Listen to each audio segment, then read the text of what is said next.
31 past the hour. Let's take a live look at the markets at this hour. The Dow has been down substantially all day. It's down almost 3.37%. That's a drop of more than 1,400 points at this hour. The S&P is down 4%. NASDAQ is down more than 5% at this hour. Now, this whole situation is a reaction to the president's escalating his trade war by announcing new sweeping tariffs yesterday. Steel and aluminum imports are not included in the new tariffs because President Trump's 25% tariff on those imports are already in effect. Joining us now is Stephen Capone, president of Capone Iron Corporation of Massachusetts. His company makes steel stairs and handrails, among other products, has about 100 employees. And Stephen, I can't thank you enough for being with us this morning. I know that you are actually in favor of the tariffs vis-a-vis aluminum and steel. Why? Well, I am. Thank you very much. It's a pleasure to be on. Well, the 232 tariffs, as I know it, will help slow down the import of cheap raw material coming in through Mexico and Canada.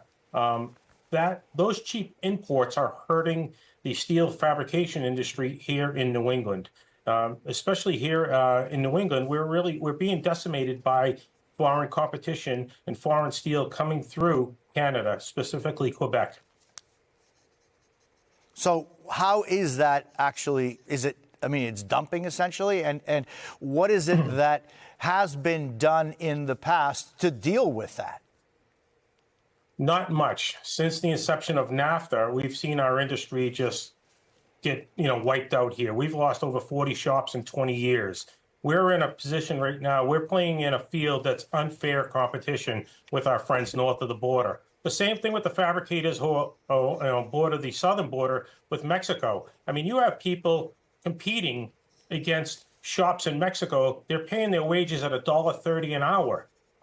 You can't overcome that, and we have a great amount of steel fabricators right here in New England just trying to survive. We have generations of family businesses here, 3 and 4 generations. Capone being one of them that has 3 generations presently. The Novel Iron family, 4 generations. The S.L. Chasey family, just multi-generational type businesses that have even multi-generational workers out on the shop floor. We're being wiped out. They're an unregulated monopoly presently. I was thinking of the extraordinary presence and the benefits that the U.S. steel industry has given your family, so many other families, but the nation as a whole. I was remembering now the Massachusetts crisis that John F. Kennedy had with U.S. steel at the time. And I'm just wondering, so many years have passed, and I'm wondering, Stephen, what do you see as the solution to give you and all of the other companies a fair shake? Well, perhaps maybe there's the tariffs sound stiff, but I think the president is doing a good job, a great job, in fact, doing what he has to do. I heard the congressman on before me, and I understand his sentiments as well about the chainsaw analogy, but sometimes you need a chainsaw to cut off most of the dead limbs before you get the scalpel out and clean it up. So, but I think something has to be done, specifically here with the 232 tariffs as they affect New England.